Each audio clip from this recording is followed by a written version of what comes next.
Albert Einstein, the man who bent time. On a quiet morning in the small German city of Ulm on March 14, 1879, a child was born who appeared entirely ordinary.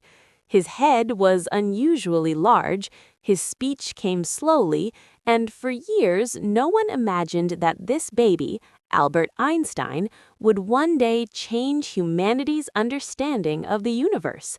Even his parents worried. Albert did not speak fluently until he was several years old, and when he finally did, he often repeated sentences softly to himself before saying them aloud. Yet behind this silence was a mind quietly observing the world. Albert grew up in Munich, where his father and uncle ran a small electrical engineering business. One day, when Albert was about 5 years old, his father showed him a simple compass. As Albert tilted it, the needle moved, but never lost its mysterious sense of direction.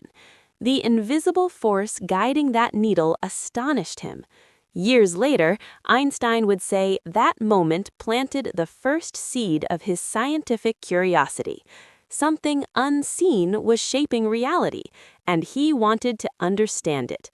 School, however, was not kind to him. The German education system prized discipline and memorization. Albert disliked both. He questioned his teachers relentlessly, challenging ideas instead of accepting them. This made him unpopular.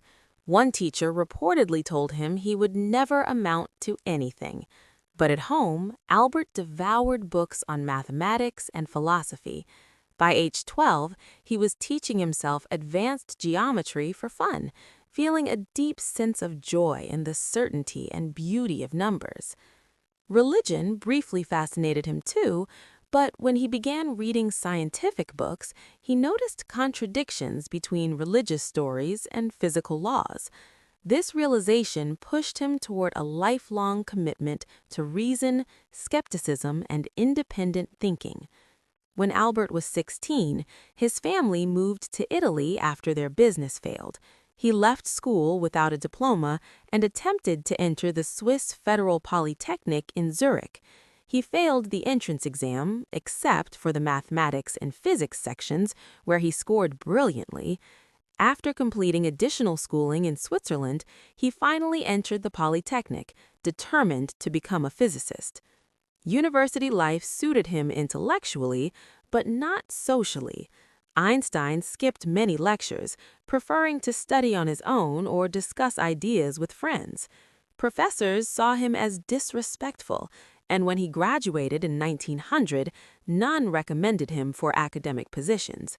For 2 years, he struggled, unemployed and discouraged, surviving on temporary teaching jobs. Then came a turning point that looked like failure but became destiny. In 1902, Albert Einstein accepted a modest job as a technical assistant at the Swiss Patent Office in Bern. His task was to evaluate patent applications, machines, electrical devices, and inventions from people hoping to change the world. The work was routine, but it gave him something precious: time. 8 hours a day, he examined inventions. The rest of the day, his mind wandered through space and time.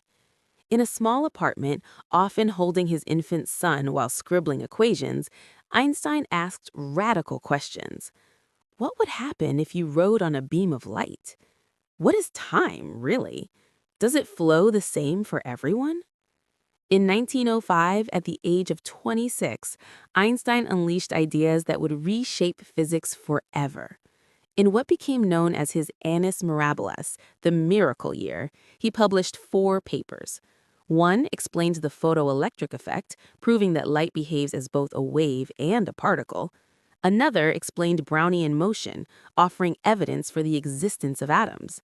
A third introduced the special theory of relativity, overturning centuries of assumptions about space and time. Time, Einstein argued, is not absolute. 2 observers moving at different speeds experience time differently. Space contracts, time dilates. Nothing, not even light, can exceed a universal speed limit. And then came a short paper with an equation that would become famous beyond science. E equals mc squared. Mass and energy, Einstein revealed, are two forms of the same thing. Matter itself was frozen energy. At first, few noticed. Einstein was still a patent clerk. But slowly, physicists across Europe began to realize the magnitude of his work. Universities offered him positions. By 1909, Einstein had left the patent office and entered academia, his reputation growing with each lecture. Yet he was not satisfied. Special relativity applied only to objects moving at constant speeds. Gravity, one of nature's most fundamental forces, remained unexplained. For nearly 10 years, Einstein struggled, often working to exhaustion.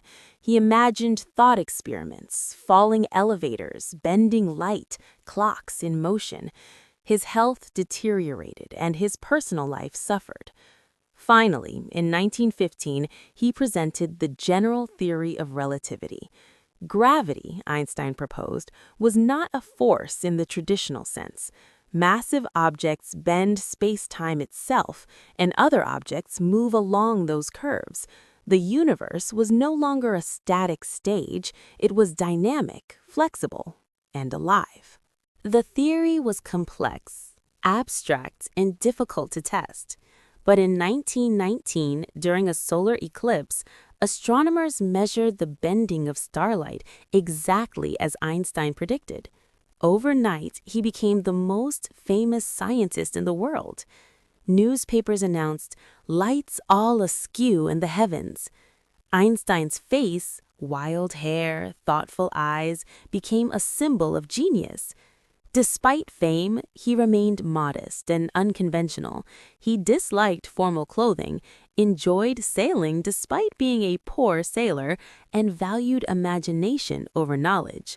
Imagination, he said, is more important than knowledge. In 1921, Einstein received the Nobel Prize in Physics, not for relativity, which was still controversial, but for explaining the photoelectric effect. He used the prize money to support his family in charitable causes.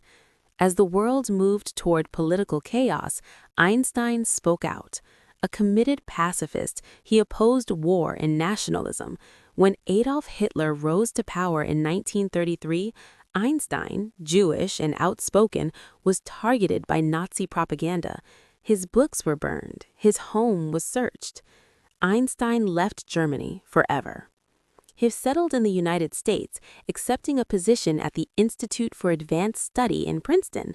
There he lived a quiet life, walking to work, thinking deeply, and continuing his search for a unified theory of physics. World War II haunted him.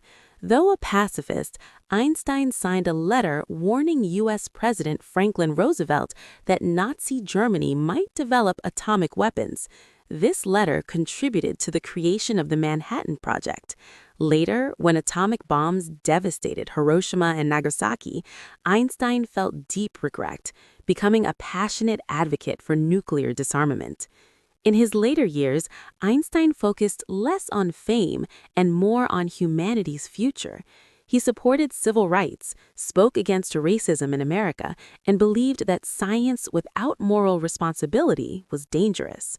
In April 18, 1955, Albert Einstein died at the age of 76. He left behind no fortune, no empire, but a legacy unmatched in human history. He taught the world that time can slow, space can curve, and that curiosity can change reality. More than equations, Einstein gave humanity a new way of seeing the universe and ourselves within it.